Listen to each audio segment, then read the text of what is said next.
A importância dos funículos é que eles são formados por fibras que vão da medula para os centros superiores, ou que vêm dos centros superiores em direção à medula, ou que ligam a medula a ela mesma.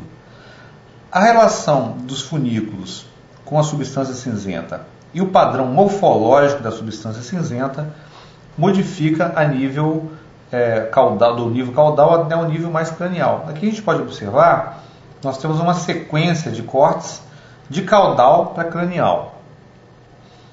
A primeira coisa que chama a atenção é que na substância branca, a quantidade de substância branca relativa à substância cinzenta é menor nos planos mais baixos e maior nos planos mais altos. A explicação é muito simples, é que à medida que você vai subindo no eixo medular, você vai aumentando a quantidade de neurônios que chegam à substância branca e sobem. Então, por exemplo, impulsos que chegam ao H medular posterior, ela sobe, num plano mais alto nós temos aqueles axônios que já subiram e a esses se somam outros, e mais outros, e mais outros, até que chega a medula cervical, onde você tem um padrão de todas as vias sensitivas ascendentes, desde as mais baixas até as mais altas. Então isso vai aumentando o tamanho de substância branca em relação à substância cinzenta.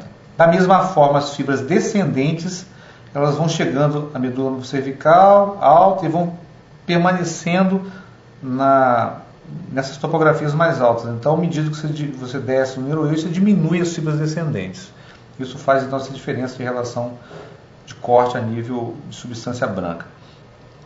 Um outro fator bem determinante é a morfologia da substância cinzenta. Aí a característica principal é que na região das intumescências, ou seja, na região de origem do plexo lombosacro e do plexo braquial, nós temos o crescimento da coluna anterior em sentido lateral. Na verdade, existe um grupo lateral que se encontra presente apenas nessas regiões de intumescências. Isso acontece tanto na região do plexo lombosacro, como também na região do plexo braquial. Você tem um crescimento lateral da coluna anterior. Se você comparar bem, esses planos aqui são planos lombosacrais baixos que correspondem ao plexo lombosacro, e aqui já são planos altos. Comparando esse corte com esse, a gente pode observar que nesse H medular aqui, a porção lateral da medula vai diminuindo, e diminui cada vez mais à medida que você vai subindo no corte. Por quê? O grupo medial que está presente em toda a extensão da medula, ele inerva a musculatura axial corporal. Portanto, você tem a presença dele em toda a extensão da medula.